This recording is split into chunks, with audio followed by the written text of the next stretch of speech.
Sean bienvenidos una vez más a este su canal, a este su espacio expositivo con Tulio Reyes Miranda, una vez más haciendo entrega del comentario de la Parshat de la semana que lleva por título la Parshat Behar Behukotaf. Esta Parshat que lleva este nombre corresponde a los capítulos 25 del Sefer Vayikra o libro de Levíticos, desde el versículo 1 hasta el capítulo 27, versículo 34, ya que con ello nosotros ahora culminamos el ciclo de lectura por este año del libro de Levíticos y ya la siguiente semana iniciamos el ciclo de lectura del Sefer Bemidbar o el libro de Números. Así que el tema que les traigo en esta ocasión de esta duple parsha, de la parshat Behar y de la parshat Behukotaf, es el exilio profetizado en la Torá. En estos momentos vamos a tratar un tema, por así decirlo, escatológico, un tema profético que tiene que ver con la historia del pueblo de Israel y en particular del pueblo judío. Por tanto, quiero pedirles a quienes siguen este canal puedan darle like a estos temas, en especial a este tema, y puedan, por supuesto, suscribirse, que de esta manera ustedes estarán contribuyendo con la difusión masiva de este canal que sirve pues a la edificación para la comunidad de creyentes eh, que de alguna manera pues se siguen a este servidor en las respectivas presentaciones que se hace aquí. Entonces, sin más que decir, entonces vamos a introducirnos al tema y antes vamos a hacerlo con la respectiva braja o la respectiva bendición. Decimos, Baru ata Adonai Eloheinu melech haolam, asher bahar banu mikol hamim, benatan lanu et torato, Baru ata Adonai notech haTorah. Bendito eres tu Señor, Dios nuestro, Rey del universo, que nos ha elegido entre todos los pueblos y nos has otorgado tu Torá. Bendito eres tú, Señor, el dador de la Torá. Amén. Bueno, en esta parshat, especialmente la parsha Behar, que corresponde al capítulo 25, desde el 1 hasta el capítulo 26, versículo 2. En esta parshat encontramos 9 temas principales. Dicho sea de paso, cada tema que trae esta parshat está subdividido por bloques temáticos conocidos como parshiyat, como usted puede notar en el texto hebreo. Quizás en una versión española usted no puede notar esa subdivisión, pero en el texto hebreo sí se puede notar que estos 9 temas están subdivididos allí en Parshiyot, en pequeños bloques narrativos, si se quiere en este caso decir. Ahora, esta parshat es interesante porque esta parshat está yuxtapuesta a la parshat Behar, perdón, a la parshat Behukotaf. Por tanto, estas dos parshat están conectadas, están entrelazadas entre sí y por lo tanto una no está separada de la otra, una tiene que ver con la otra. Entonces, en esta parshat contiene 9 temas. El primer tema sería, en este caso, las leyes del año sabático, conocido en la tradición judía como el año de la Shemitah, el año de la condonación de las deudas. Pues el Eterno ha decretado para ese año que todos los préstamos realizados y que no se han podido cancelar por fuerza mayor, ¿ok? No han sido cancelados por fuerza mayor, sean en este caso, sean condonadas, sean perdonadas, sean canceladas. Dicho sea de paso, en ese año sabático, la tierra descansaba del ciclo agrícola de siembra y cosecha. Por lo tanto, en ese año la tierra ya no está en manos del responsable, en este caso de un propietario, sino que la tierra pasa a estar en manos del colectivo, donde todo el colectivo de la comunidad puede participar lo que la tierra produce y que estos productos no están sujetos a las leyes de siembra y cosecha. Si me permiten un momento y me permiten un minuto y pido disculpas, es que no me percaté que estaba bajo de batería y tengo que hacer una conexión. No puedo parar acá porque entonces ya permítanme aquí por lo menos un minuto para solventar esta situación. Pido disculpas.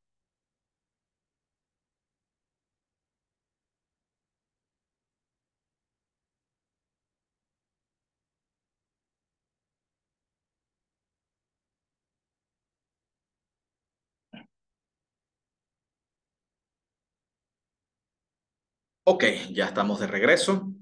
Entonces así podemos mejorar acá la parte de la recarga de la batería del computador. Muy bien.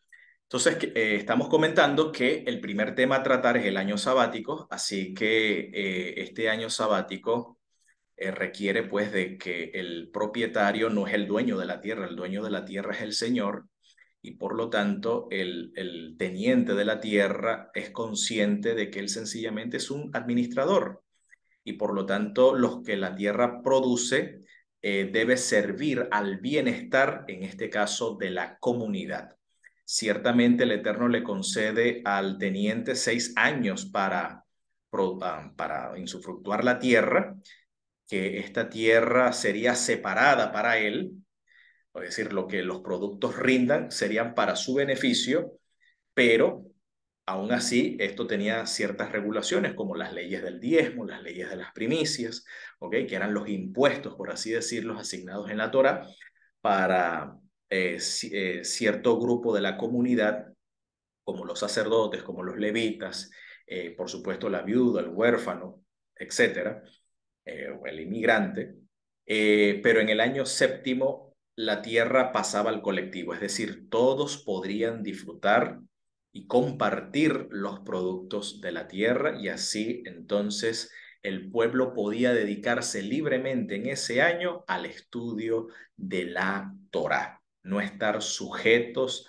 a un empleo, a un trabajo, al contrario, eran libres, eran declarados libres en este caso de sus respectivos jefes. Se daba en este caso la libertad en ese año sabático o en el caso del segundo tema, que es el año del jubileo, donde también se perdonaban las deudas, donde también aquellos que no quisieron ser libres en el año de la Shemitah podían ser libres de manera definitiva en el año del Yobel.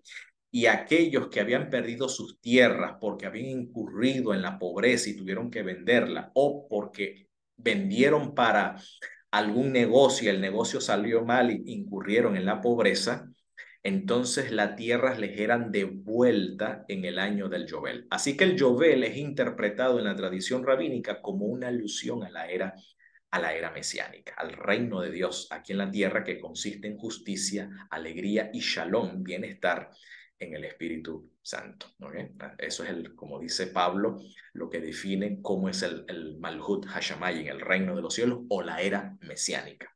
En este caso, el Tikkun Olam, la restauración del mundo. Ahora bien, el tercer tema a tratar eran sobre leyes que tenían que ver con el aspecto socioeconómico de la comunidad. Por ejemplo, sobre la compra-venta de campos, sobre la bendición del año del Yobel, sobre la compra-venta de casas en ciudades, sobre el asistir al hermano necesitado, al hermano menesteroso, aquel que estaba en una situación de no tener un sustento estable. ¿Ok? La prohibición de la usura o el cobro de intereses a hermanos pobres, ¿ok? A miembros de la comunidad del pacto.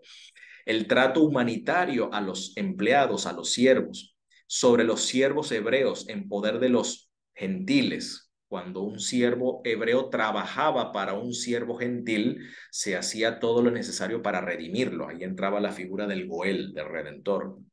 Y la prohibición de practicar, en este caso, la idolatría. Ese es el tema esos son los 9 temas de la Parshat Dejar, así a grandes rasgos. Muy bien. Ahora, si complementamos la Parshat Dejar con la Parshat de Jukotaf, entonces estos serían los 3 temas principales o las 3 aspectos o dimensiones que ambas Parshot contienen. El primero sería el aspecto ecológico, ¿ok? Referido al descanso de la tierra cada 6 años.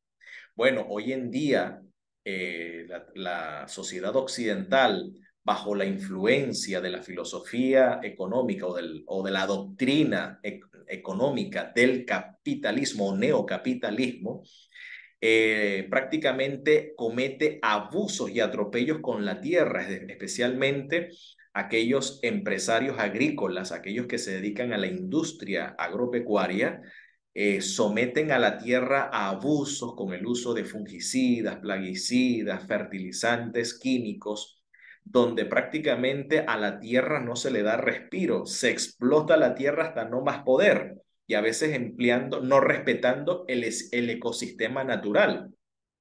Y esto pues la Torá le pone un cerco, ¿ok? La tierra debe descansar.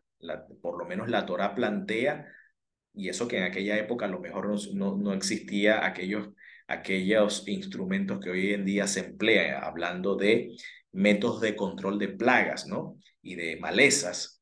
En aquella época, si la tierra requería de descanso, cuanto más hoy.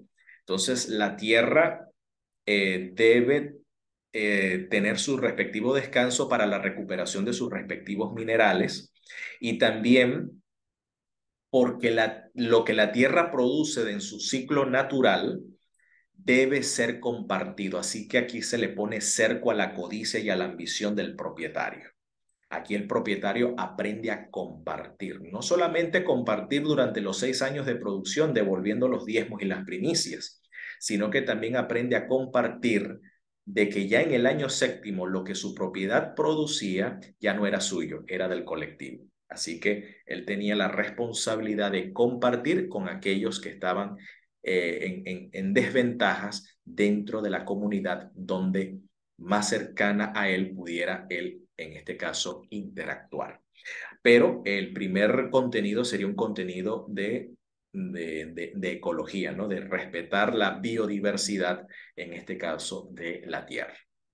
El segundo tema sí atañe a lo social y a lo económico de la vida comunitaria, cuando se habla de temas referentes a las regulaciones sobre la liberación de los empleados o de los siervos, sobre la compra-venta de casas y leyes que regulan la compra-venta de casa en la Torá. Así que aquí estamos hablando con el Mishpat, con el derecho.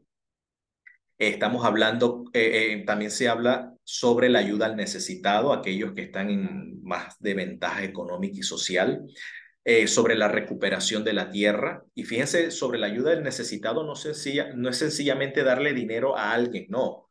Ayuda al necesitado es darle empleo, es si la persona le falta capital para emprender, se le debe ayudar con préstamos para que no es asistencialismo cuando se habla de ayuda al necesitado, no es asistencialismo, no es darle el pescado, es enseñarle a pescar. Por eso que el pueblo judío es un pueblo que busca la independencia financiera. No es un pueblo dependiente, sino un pueblo independiente. Y en esa cultura de independencia. Así que la Torá se ocupa de ello, de que su pueblo, su gente, que están bajo su jurisdicción, sean personas independientes y sean personas prósperas. Y se regula para evitar la pobreza y para evitar, en este caso, el pauperismo dentro de la comunidad. Se habla de la recuperación de tierras en el año del Yobel, por ejemplo, aquellas personas que han tenido que vender su herencia, la herencia que el Eterno les ha dado y que de hecho la Torah prohíbe vender la herencia que el Eterno le otorga, en este caso la tierra, pero aquellos que por falta de emuná han tenido que recurrir a vender la tierra por fuerza mayor, sea debido a una catástrofe, a una pérdida de cosecha, una pérdida de siembra, que han tenido que obligatoriamente han incurrido en la pobreza, han tenido que deshacerse de la tierra y venderla, ¿no? O aquellos que por codicia, avaricia e impaciencia han vendido la tierra para tener ventaja en otro tipo de negocios y han fracasado, han incurrido en la pobreza. Entonces, bueno, tenían el beneficio, la Torá contempla eso y se les permite que en el año quincuagésimo, el año del Yobel, esa tierra le sea entregada a los dueños legítimos y originales. También trata sobre el tema sobre los pobres, los animales que comerían libremente de lo que produjera la tierra durante el año sabático y bueno, otros temas que ya anteriormente mencionamos. Pero el tercer tema, que es el tema en que me voy a ocupar en esta oportunidad, es el aspecto profético. Pues el aspecto profético lo trata Levíticos 26, versículo del 3 en adelante. Todo el capítulo 26 está tratando el tema profético en la terminología de la bendición y la mal llamada maldición, que en realidad la palabra allí, que la tiene que ver más bien con restricciones, es decir, juicios donde el Señor restringe la abundancia, restringe la bendición, y esta restricción genera en el pueblo una limitación, una sensación de aflicción, pero una aflicción, una tristeza que es según Dios, que es para arrepentimiento. ¿Ok? Esa sería la idea. Por eso no me gustaría utilizar la palabra maldición, porque la palabra maldición es como que el Eterno hace las cosas como con la intención de destruirlo, como un ensañamiento para destruirlo, y esa no es la intención del Eterno.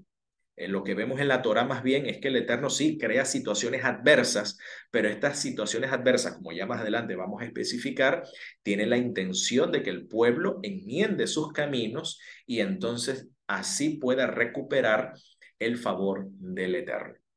Entonces, en estas cláusulas de bendición y amonestación, por así decirlo, restricción, es una profecía compacta de toda la historia de Israel, especialmente lo que tiene que ver con el periodo del primer templo, o desde el momento en que Israel es introducido en la tierra hasta su primer exilio en los días de Nabucodonosor, rey de Babilonia.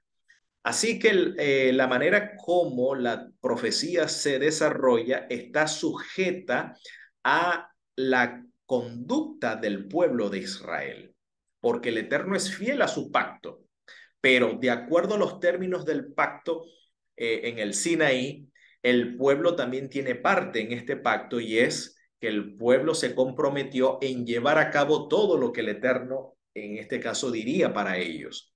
Pero aquí, por eso las cláusulas están condicionadas. Cuando dice, si anduvieres en mis decretos, la palabra es in bejucotá telejú. Por eso la palabra bejucotá, el nombre de esta parsha, ¿no? Mis decretos.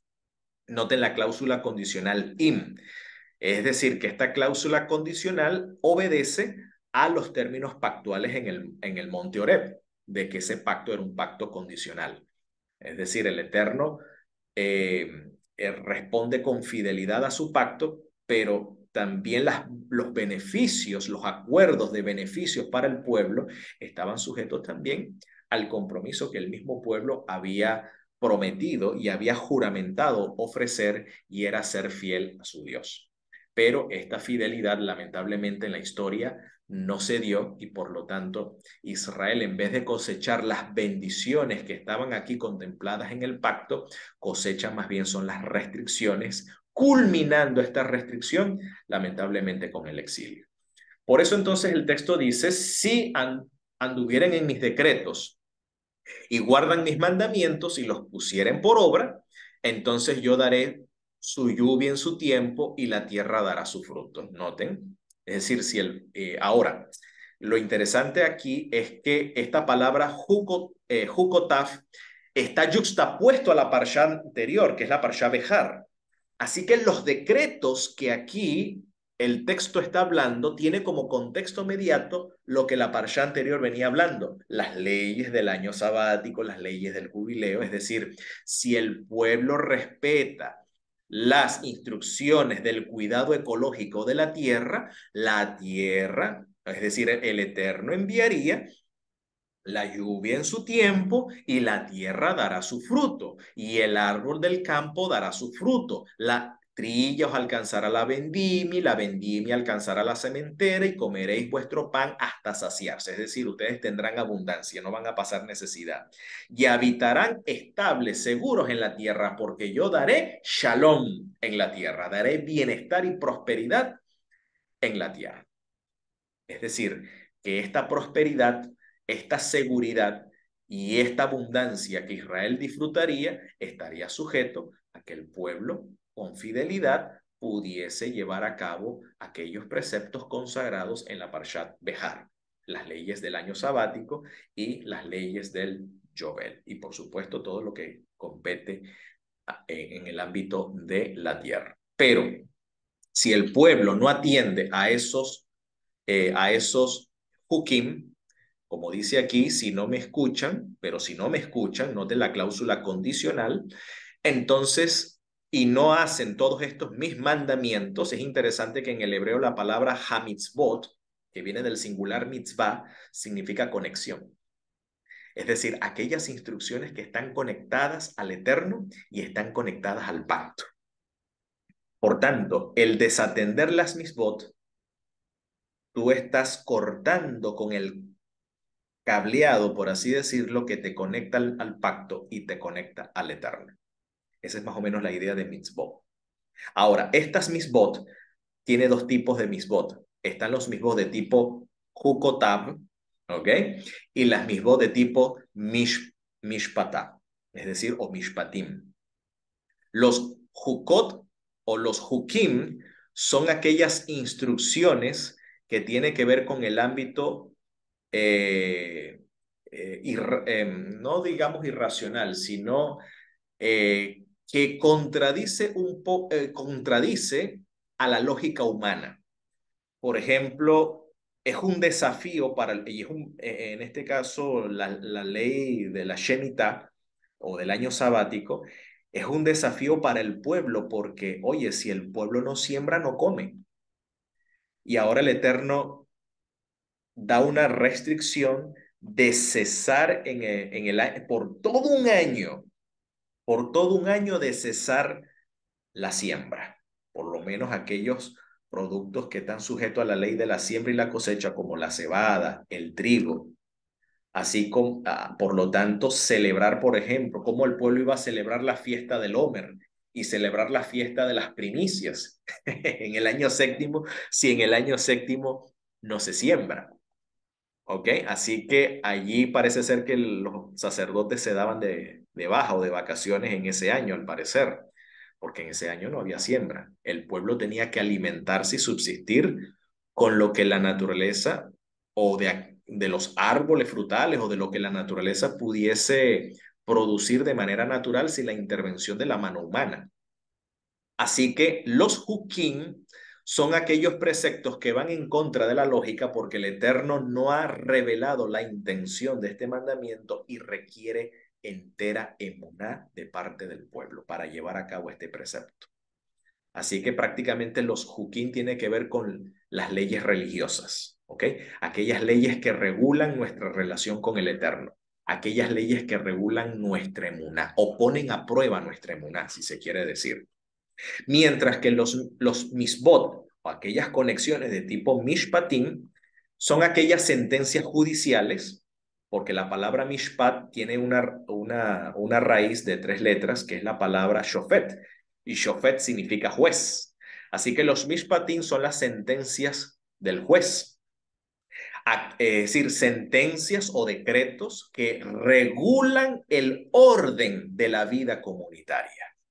En este caso, las relaciones con el empleado, con el siervo, las leyes humanitarias con el necesitado, con el afligido, las leyes que tienen que ver con la compra-venta de la tierra, la compra-venta de la casa.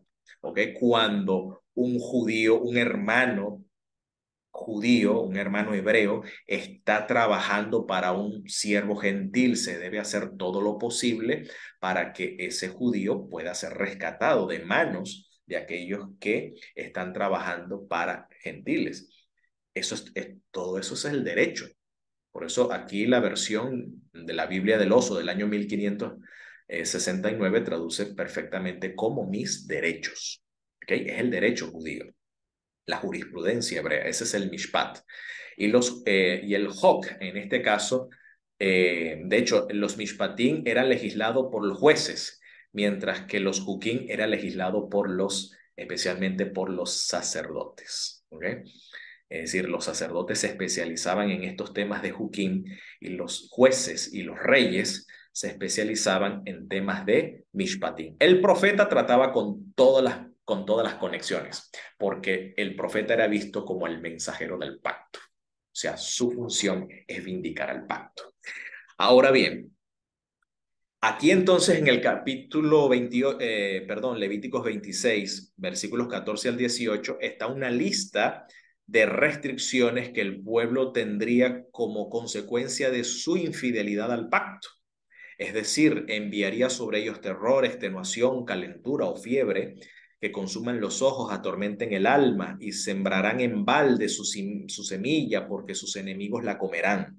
Pondré mi ira sobre ustedes y serán golpeados delante de sus enemigos, y los que os aborrecen se enseñorearán de ustedes y huirán sin que haya quien os persiga. Bueno, Israel siempre tuvo problemas con enemigos extranjeros, con los filisteos, con Asiria, con Babilonia, en respuesta de que el pueblo no estaba haciendo bien las cosas. Recuerden que en la historia de los jueces el Eterno enviaba jueces para liberar, ¿no?, a Israel cuando Israel clamaba al Eterno, ¿no? Cuando Israel tomaba conciencia de que ellos eran responsables de su situación, el Eterno en su gracia y en su misericordia enviaba libertadores, pero siempre el pueblo entraba nuevamente en un ciclo de decadencia. Había, por ejemplo, en el libro de los jueces desarrolla un ciclo de arrepentimiento, de restauración, de reforma, un ciclo de apostasía, de decaimiento y nuevamente de invasión extranjera, enviaba libertadores. Así que el libro de los jueces sigue más o menos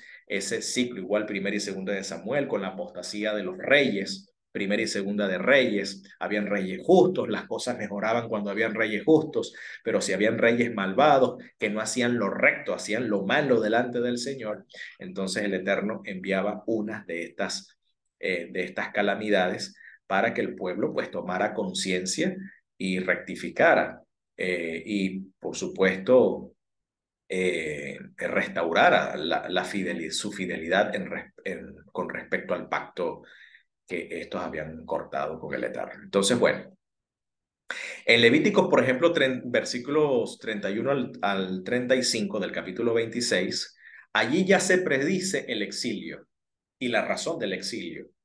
Y una de las cosas que aquí Moisés predice ya, y esto es interesante, dice, pondré sus ciudades en desierto y asolaré sus santuarios. No haré la fragancia de su suave perfume, pues yo asolaré también la tierra. O sea, habla o predice Levítico 26 la destrucción del templo. Y en este caso, el asolamiento o la desolación de la tierra.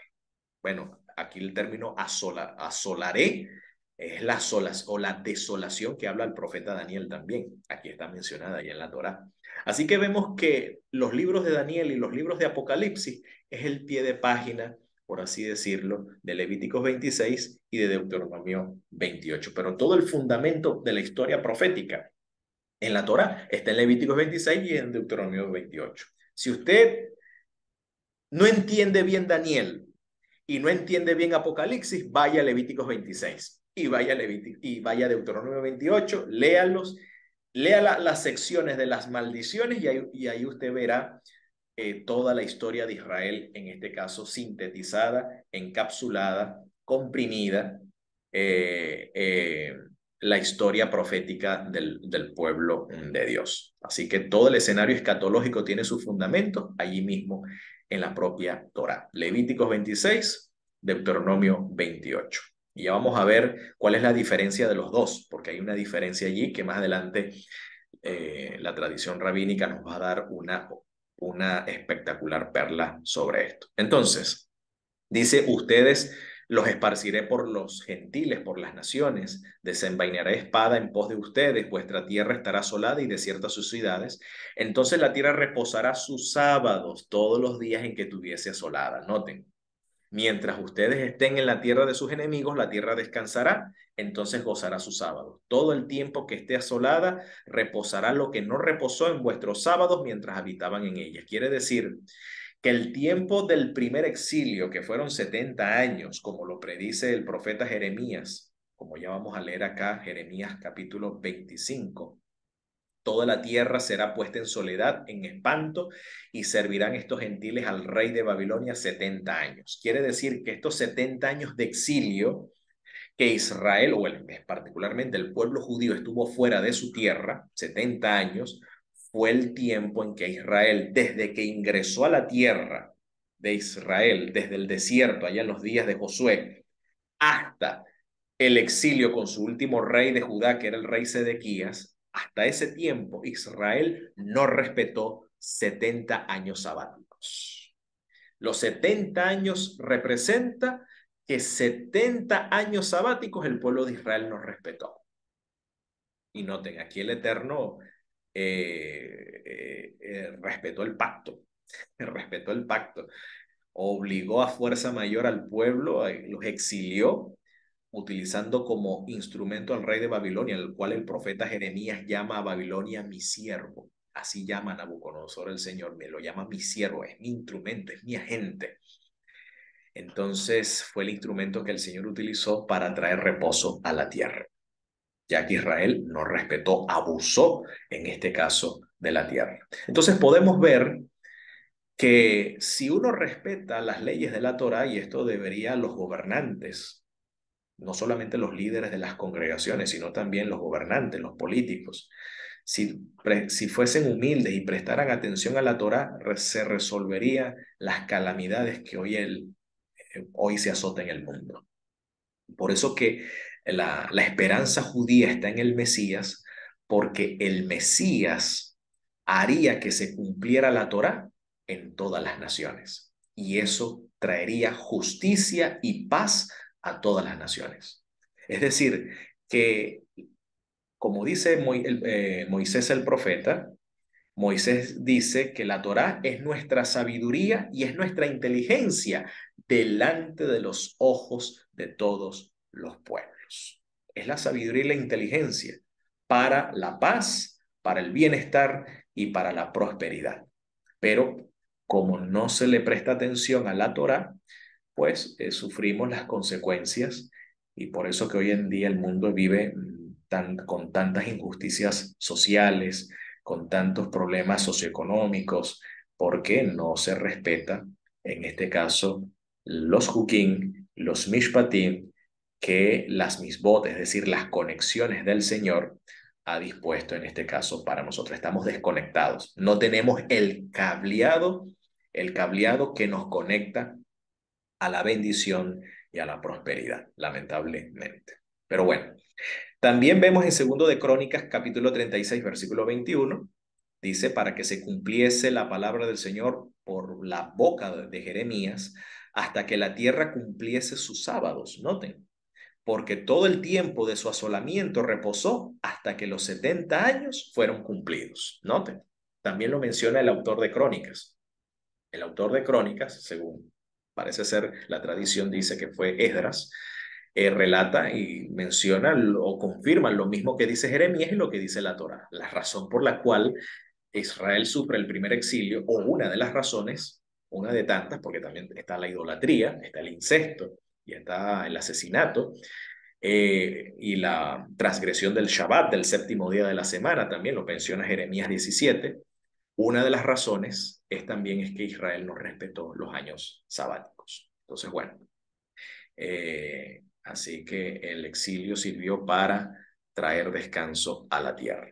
Entonces, de acuerdo a la tradición rabínica, citando en este caso el Rambam, Maimónides, en su comentario de la Torá, del Sefer Vayikra, en la página 455 a la 483, allí aprendemos en síntesis del Rambam que las profecías sobre Israel fueron expresadas en términos de braja y reprensión. Es decir, para Maimónides, el capítulo 26 y 28, 26 de Levítico y 28 de Deuteronomio, en la sección de bendición y reprensión, o como se diría en hebreo, de berajá o berajot y kelalot, ese es el lenguaje típico para la profecía dentro de la Torá. Es decir, que en ciertos contextos, cuando se habla del término berajá o cuando se usa el término kelalá, es una profecía, ¿ok? Es una predicción de eventos, pero por supuesto de eventos que están sujetos a la condicionalidad de la fidelidad, en este caso, de el pueblo. También el Nachmanides, Ramban el Nachmanides, Ramban con N al final, por eso es el Nachmanides, y Ramban con M es el Maimónides, con M al final es Maimónides, y con N al final es el Nachmanides. El Nachmanides llamado el Ramban, con N al final, eran rabinos medievales, enseña en su extraordinario comentario que el contenido de esta parsha en cuanto a las secciones de bendición y reprensión son alusión a los eventos relacionados con la profecía de la prosperidad del primer templo y con la profecía de la apostasía de los reyes de Israel que condujeron a la destrucción del primer templo y su consecuente exilio a Babilonia. Es decir, para el Nachmanides, Levíticos 26 es una predicción de la destrucción del primer templo debido a la apostasía de los reyes a partir de Salomón y de ahí en adelante, Roboán y toda su descendencia. ¿Okay? Mientras que Deuteronomio 28 es una profecía que predice la destrucción del segundo templo.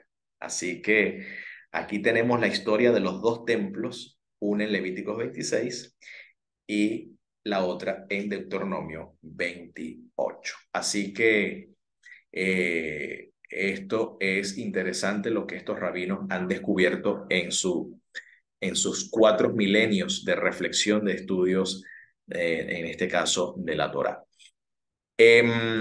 Una de las razones también que podemos ver o cómo interpretar el término maldición, que aquí quiero hacer la corrección porque maldición es un término que prácticamente denota la idea de que Dios, como que Dios está maldiciendo al pueblo, o sea, está condenando al pueblo prácticamente a la destrucción y no es esa la idea, porque el mismo texto nos dice cuál era la intención de estas adversidades o calamidades que el Eterno enviaba al pueblo. La intención no era traerlos o llevarlos a la destrucción, sino lo que el Eterno quería era que el pueblo despertara y tuviese conciencia de sus acciones. Veamos, por ejemplo, versículo 39 al 41 del mismo Levítico 26. Y los que quedaren de ustedes decaerán en las tierras de sus enemigos por su culpa, por su iniquidad. Y por la culpa de sus padres decaerán con ellos. Y confesarán su culpa. ¿Okay? Su aboná. Aboná es su culpa, su transgresión, ¿no? Y la transgresión de sus padres. Por su transgresión con que en realidad por su deslealtad con que fueron desleales contra mí, dice en el hebreo.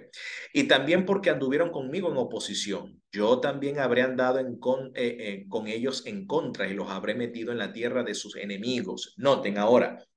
Y entonces se humillará su corazón incircunciso y rogarán por su pecado. La razón por la cual el pueblo de Israel incurrió en deslealtad al pacto era porque su corazón se había ensoberbecido.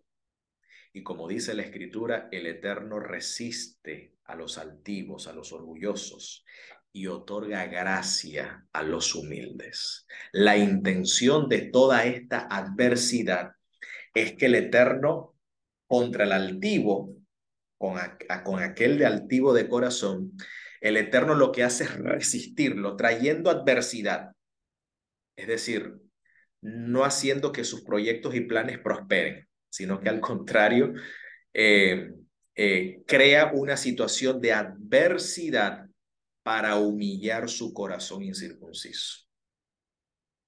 Porque a veces el hombre cree que en su prepotencia depende el destino suyo y el destino del hombre no está en sus manos.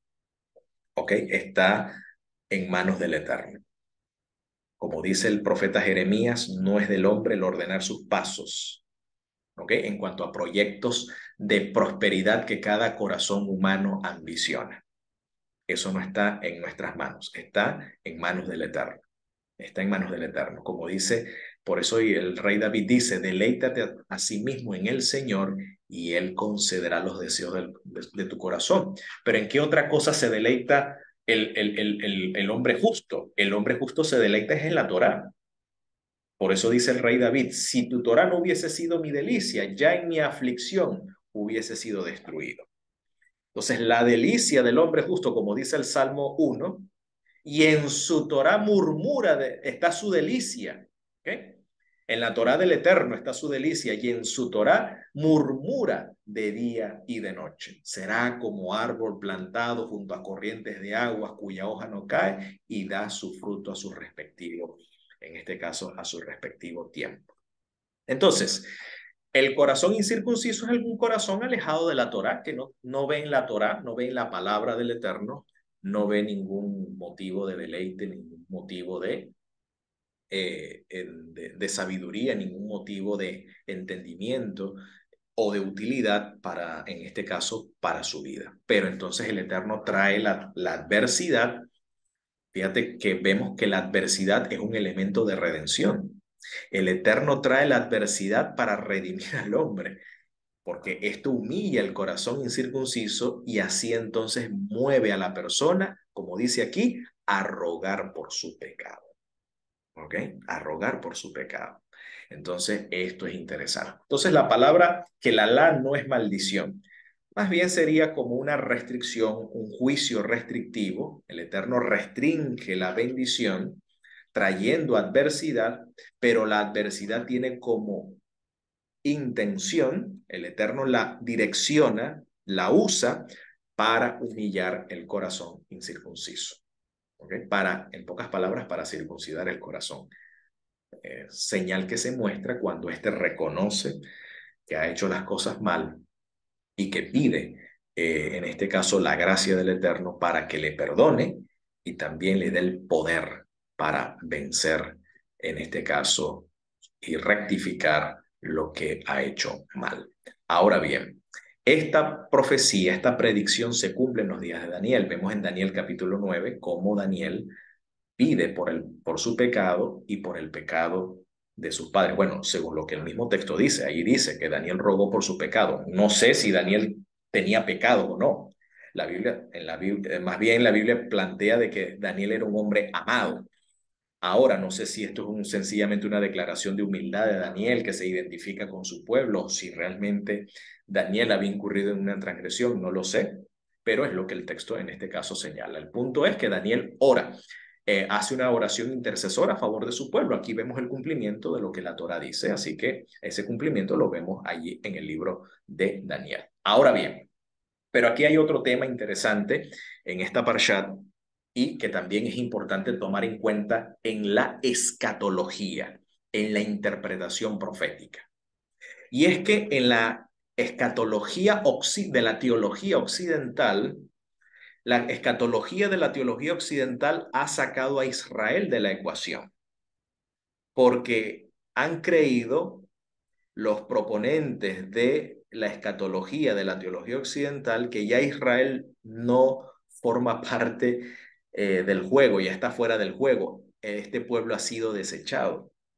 Y otro pueblo, en este caso el cristianismo, en cualquiera de sus facciones, eh, el cristianismo viene a suplantar al pueblo de Israel. Así que ya Israel no tiene nada que ver en la profecía o en la escatología.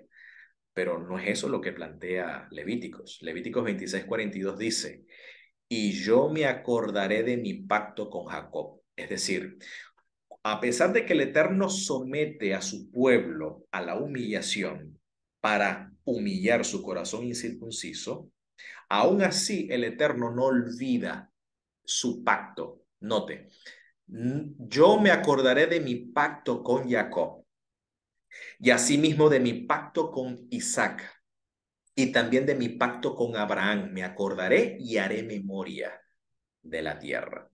Quiere decir que si el Eterno interviene en liberar al pueblo de Israel del exilio, lo hace en fidelidad al pacto que él había cortado con sus padres.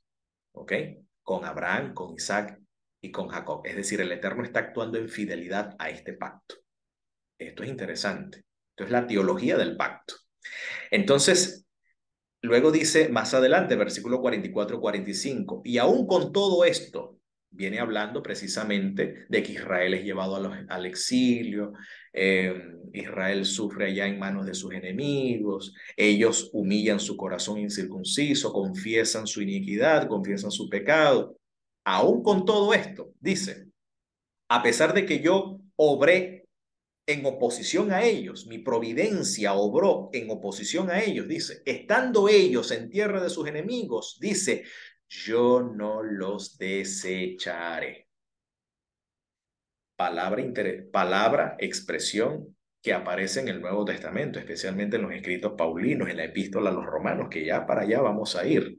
Aún con todo y estos juicios que Israel recibe, eso no significa que yo los estoy desechando. Al contrario, como dice el proverbio, como dice Proverbios, yo disciplino y yo reprendo a los que amo. Así que estos son reprensiones. Como el Eterno disciplina a su Hijo, así el Eterno te corrige o te disciplina a ti. El Eterno está corrigiendo a su pueblo al proceder de esa manera. Eso no significa, como lo ha interpretado la teología occidental, que el Eterno ha desechado a su pueblo. El Eterno no los ha desechado. ¿Ok? Independientemente, como dice Pablo, aún cuando nosotros somos infieles, Él permanece fiel. Y eso es lo que en la realidad ha pasado con la historia del pueblo de Israel. El Eterno ha sido fiel a ellos, a pesar de que ellos han sido infieles. El Eterno sigue siendo fiel a ellos. Por eso dice, aunque yo obre en adversidad con ellos, en fidelidad al pacto, eso no significa que yo lo estoy desechando, ni los estoy abominando para consumirlos, dice, invalidando mi pacto con ellos. Si el Eterno invalida su pacto con Israel, entonces el Eterno no es leal. Entonces, ¿qué garantía podemos tener nosotros de confiar en un Dios fiel? Entonces, la fidelidad no nos está garantizada, ¿ok? Porque yo soy el Señor su Dios, es el Dios de ellos. Ahora bien, claro, Pablo también dirá, él es el Dios de los gentiles, pero en particular, como aquí, para la óptica occidental o para la óptica de las naciones, por el hecho de que el pueblo judío ha sufrido tanto, pareciera ser como que el Eterno le ha dado la espalda y los ha desechado. No, no, no, no, no interpreten eso así. Aquí el Eterno está clarificando eso, al contrario. Al contrario, yo no he invalidado mi pacto con ellos, ni los he desechado, ni los he abominado para consumirlos. Pero dice aquí el Eterno, sencillamente, cuando Israel se vuelva a su Dios, entonces me acordaré de ellos por el pacto antiguo. En realidad en el hebreo dice Brit Rishonim, es decir, el pacto de los primeros. ¿Cuál es el pacto de los primeros? El Brit Rishonim. El contexto mediato nos lo explica, ya lo leímos. El pacto con Jacob, el pacto con Isaac, el pacto con Abraham. No está hablando del pacto del Sinaí, porque ya ese pacto quedó invalidado, como dice el profeta Jeremías. Ese pacto en el Sinaí quedó invalidado. Al contrario, el Eterno está actuando a favor de su pueblo en base al Brit Rishonim, al pacto de los primeros, es decir, al pacto de los ancestros. Cuando lo saqué de tierra de Egipto a los ojos de los gentiles para ser su Dios. Yo soy el Señor. Ahí lo tiene. Ahora, pero alguno objetará y dirá, pero eso tiene que, como usted lo dijo, eso tiene que ver con el primer templo. ¿Y qué tal entonces con el segundo, de acuerdo a Deuteronomio 28? Porque Israel sufrió otro exilio y el más largo de la historia. ¿Okay? Cuando el segundo templo fue destruido por los romanos en el año 70. Entonces, ¿cómo queda Israel en ese contexto por no creer en Jesús como el Mesías? Bueno, Romanos, Pablo nos responde de manera contundente, 11:1 al 2, cuando dice, digo pues, ha desechado a su pueblo, la misma palabra que se emplea, desechar, es la misma palabra que se emplea aquí en Levíticos 26:11. Yo no los desecharé. Por eso Pablo pregunta, ¿ha desechado Dios a su pueblo? ¿Cuál pueblo? El pueblo judío, el pueblo que va al exilio, el pueblo que es desalojado de su tierra en el año 70 y posteriormente de manera definitiva hasta el año 1948, que ya el pueblo judío recupera su tierra, una porción de tierra, aunque bueno, esto es por acuerdos humanos, por supuesto, pero igual providencialmente el Eterno les obró a su favor en cierta manera. En el año 135 con el decreto de Adriano, donde es expulsado de manera definitiva toda presencia judía de la tierra de Judea, cambiándole el nombre de Eretz de Israel a Palestina, tierra de los filisteos. Entonces digo, pues, ¿ha desechado Dios a su pueblo? En ninguna manera. Megenoito, dice en hebreo, en griego, perdón, o lo aleino, o sea, jamás, nunca, jamás suceda tal cosa. Porque también yo soy israelita, hablando el apóstol Pablo, de la simiente de Abraham, de la tribu de Benjamín. No ha desechado Dios a su pueblo al cual antes conoció. Dios no ha desechado a su pueblo. No lo ha desechado ni lo desechará nunca. ¿Ok? Así que aunque el Eterno levante a otro pueblo, eso no significa, porque el Eterno puede levantar a otro pueblo, pero ese otro pueblo no es para reemplazar y sustituir a su primogénito. Como dice la Torá, Israel es mi hijo, ese es mi primogénito. Con todas sus fallas que tenga, es mi hijo, es mi primogénito. Por eso la Escritura plantea, más bien, Romanos nos plantea que nosotros los gentiles, los que procedemos de las naciones, y que el Eterno en su gracia nos ha llamado a participar y a tener herencia en este pacto, que es lo que Pablo llama como la justificación por la fe, es el llamado que hace Dios a las naciones para que participen del pacto y seamos coherederos juntamente con el pueblo judío. Esa es la teología paulina, esa es la teología del Nuevo Testamento. Nunca el Nuevo Testamento habla de sustituir el cristiano no la iglesia cristiana, sea cual sea la denominación y la pretensión que ésta tenga, o el llamado que ésta tenga, no está puesta para reemplazar al pueblo judío. No está puesta para eso. Al contrario, es llamada a ser coheredera, ser coherederos, ¿ok? No a suplantar a quién. No, eso no es bíblico. La suplantación no es bíblica, es coheredero, participar de las promesas de la herencia. Ahora noten, Pablo nos invita, porque no quiero, hermanos, que ignoren este misterio. Pablo no quiere que nosotros seamos ignorantes en cuanto a la función que tiene Israel dentro de la profecía. No podemos darnos el lujo de ser ignorantes en cuanto a esto. Dice, no quiero, dice el apóstol Pablo, hermanos, que ignoren este secreto, este sop, este misterio, para que no sean arrogantes. Parece ser que los gentiles, por las adversidades que los judíos estaban sufriendo, los gentiles han interpretado, Dios los ha desechado, Dios los ha abandonado. Ya ustedes no son ustedes desecharon a Cristo, desecharon al Mesías, ya ustedes están fuera de la jugada. O sea, ustedes están ahí, no sé, así perdiendo el tiempo ahí, no sé, haciendo qué cosa, ¿ok? Esa soberbia de los gentiles, ¿ok? Es producto de una ignorancia acerca de ustedes mismos. Dice que la ceguedad en parte aconteció en Israel. No todo Israel fue enceguecido, fue una parte de Israel. Porque ¿de dónde era Pablo? A ver, ¿de dónde era Pablo? ¿A qué pueblo pertenecía Pablo? ¿Quién era Pedro? ¿Quién era Juan? Los apóstoles, ¿ok? Los 3000 que se bautizaron allá en Pentecostés eran judíos, toditos, ¿ok? Con tu ropa, eran judíos toditos. Entonces, ceguedad ha acontecido a Israel en parte para que entre tanto entrase la plenitud de los gentiles. Es decir, el Eterno en su gracia también extiende el llamado a las naciones para que sean coherederos juntamente con Israel. Por eso dice, y así todo Israel sea salvo.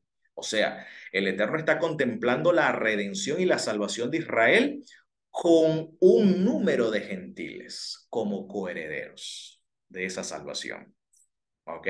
Como está escrito, y aquí se tiene que cumplir esta profecía en Isaías. Vendrá el Redentor de Sión, el Goel de Sión, que quitará de quién? De Jacob la impiedad. Esta profecía tiene que cumplirse en el pueblo judío. Y déjeme decirles, el Señor no va a venir hasta que esa profecía se cumpla. Esa es la escatología paulina. Aquí tenemos la escatología paulina. El Mesías no va a venir hasta que esta profecía se cumpla dentro del pueblo judío. Vendrá el Redentor de Sión que quitará de Jacob la impiedad. Y este será mi pacto a ellos. El Eterno tiene un pacto con ellos, con el pueblo judío en particular, porque le está hablando a ellos. Mi pacto a ellos, a Israel, cuando quitare sus pecados. El Eterno ha jurado un pacto a ellos de quitar, es decir, este es el pacto a ellos, quitar de Jacob la impiedad y quitar de en medio sus pecados. Y eso es precisamente a lo que Jesús consagró su vida. Por eso su nombre, Yeshua, porque él salvará a su pueblo. Y ese pueblo no es otro que aquí el que Pablo menciona, el pueblo de Israel. No hay otro.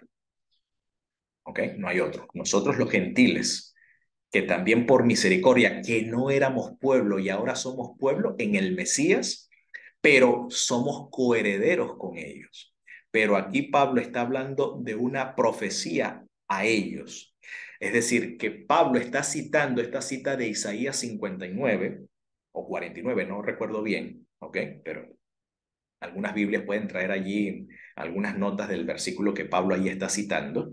Está citando la Septuaginta. Vendrá el Redentor de Sión que quitará de Jacob la impiedad. Y este será mi pacto a ellos cuando quite sus pecados. Es decir, el Eterno será fiel a su pacto en llevar a Israel a la redención, quitando sus pecados. Así que por ahora, así que en cuanto al Evangelio, los tengo por enemigos a causa de vosotros. ¿Ok? Dice el apóstol Pablo, en cuanto al tema del Evangelio, en cuanto a al mensaje de que Jesús es el Mesías, por ahora, en esa parte que está en ceguera, esa parte de Israel que está en ceguera respecto al Mesías, ¿ok? Dice Pablo, yo los tengo en enemigos, pero en cuanto a la elección, porque ellos tienen elección, en cuanto a la elección de Dios, son muy amados por causa de los padres, porque irrevocables son los dones y el llamamiento de Dios. Dios no ha revocado su don y su llamado a esta parte que está en ceguera, a la cual Pablo llama enemigos por causa del Evangelio.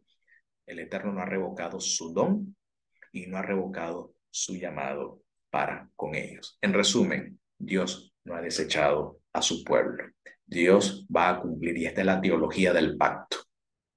El Eterno ha establecido un pacto a ellos que Él será fiel en llevar a cabo esta obra. Quitar de Jacob la impiedad y quitar, en este caso, sus pecados. Y mientras esto suceda, pueda también al mismo tiempo enviar pronto al Mesías y que sea en nuestros días. Bendiciones para todos ustedes.